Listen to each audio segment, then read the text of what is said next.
So the reading this week I'm going to focus on is called The Glitch Studies Manifesto by Rosa Menkman, and she highlights quite a few interesting points, and I thought it was a really good read.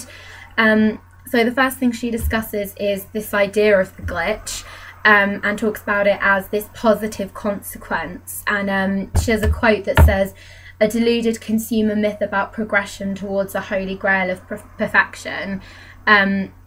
So she argues that this kind of idea of the glitch is like derived from the norm, and it kind of celebrates deviation. When she first talks about the glitch, she discusses this idea of noise, and the whole concept of it, and she says that noise can be seen as either unaccepted sounds or disturbance. But in terms of this article and in terms of her academic view, she argues that noise is defined as within the void, opposite to what already has a meaning. And so she discusses all of this concept and then introduces the glitch.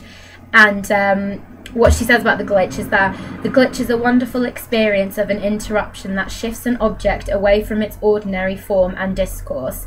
She said that it's often perceived as an unexpected and abnormal mode of operandi, a break from the many flows within a technology system.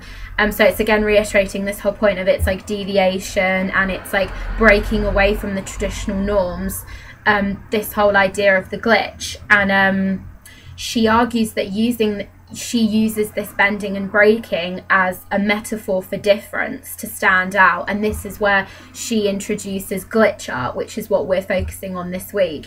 And she argues that glitch art can be a personal experience of shock, which I don't know, I personally don't agree with, because you know, if I see an image, you know, that's obviously been manipulated, like for example the images I've done this week, I personally wouldn't look at them and be shocked. I would just I'd be intrigued, but I wouldn't be shocked. So I don't really agree with her there.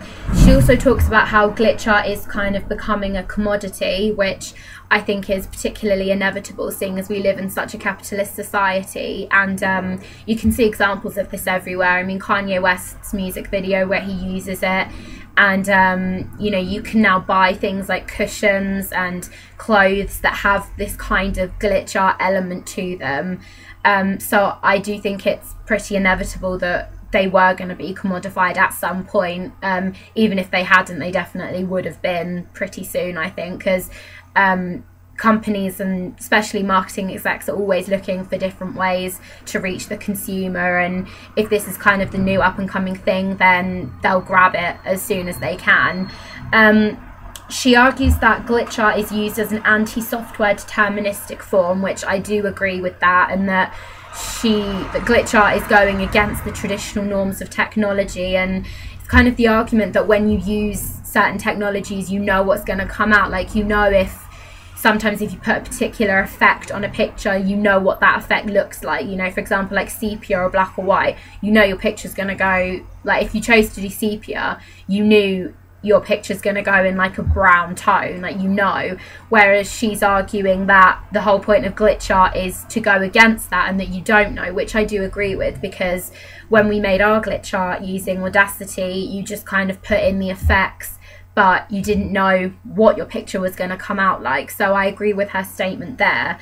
And she also points out that glitches are can be seen as a technological thing, while others perceive them as a social construction. And I mean, personally, my definition of a social construction is that it's a concept that everybody in society agrees to treat a certain way, regardless of its value, which I think in terms of glitch art, I wouldn't say it's a social construction, because people will view this in a completely different way and they'll treat it in all different ways. So I think in terms of glitch art, I would argue that it's not a social construction, it's a technological form.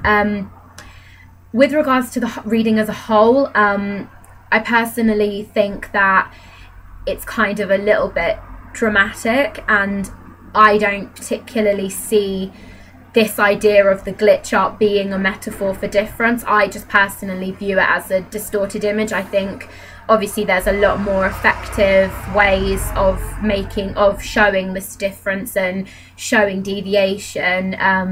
That's just my personal opinion. I don't think glitch art is a metaphor for difference. I just think it's a distorted image. But at the same time, I am always intrigued by the pictures and how they've been made this way. And it was interesting to see when I used my pictures on Audacity how they'd turned out, and thinking, oh, I did that. So I think it is intriguing, but I wouldn't go as far as saying that it's a metaphor for difference.